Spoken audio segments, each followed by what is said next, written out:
আজকে honourable tribunal 1 এবং 2-এ তিনটি গুরুত্বপূর্ণ মামলা বিচার এবং দরখাস্ত শুনানির জন্য দিন ধার্য ছিল। ট্রাইব্যুনাল 2-এ জাসদ নেতা এবং মানবতা বিরোধী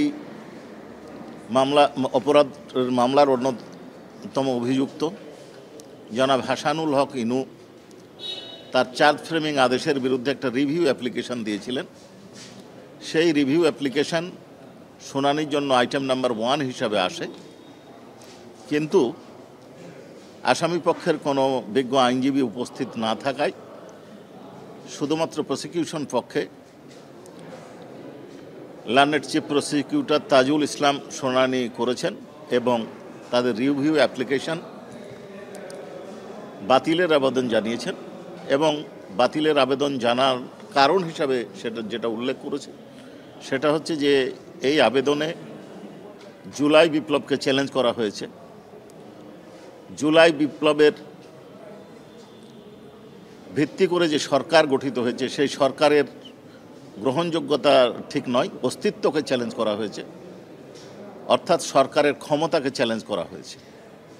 আরও বেশ কিছু কথা বলা হয়েছে যেগুলো আদালতের জন্য অপমানজনক বলে আমাদের কাছে মনে হয়েছে।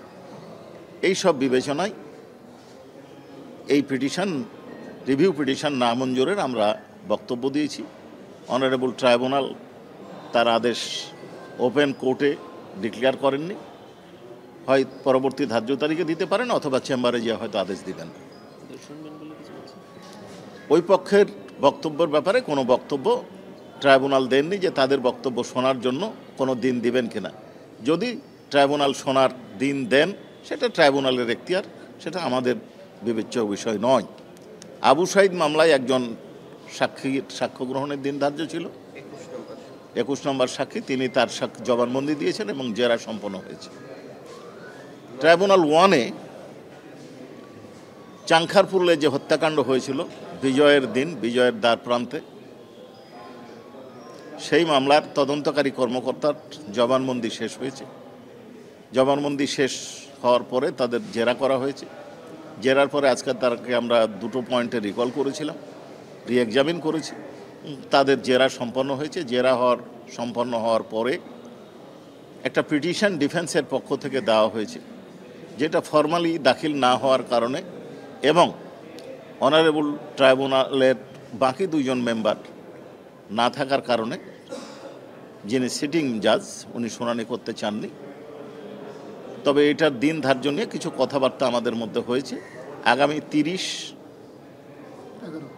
11 তারিখ তাদের দরখাস্ত শুনানি এবং রাষ্ট্রপক্ষের বা প্রসিকিউশন পক্ষের যুক্তিতর্কের জন্য দিন ধার্য হয়েছে। তাদের দরখাস্তের বিষয়বস্তু ছিল একজন আসামি পক্ষে তারা সাফাই সাক্ষী দেবেন। যেহেতু দরখাস্ত ফর্মালি উপস্থাপন করা হয় নাই, তাই সেই দরখাস্তের বিষয়বস্তু সম্পর্কে বা মেরিট সম্পর্কে আমরা আপনাদের সামনে কোনো কিছু বলতে চাচ্ছি না।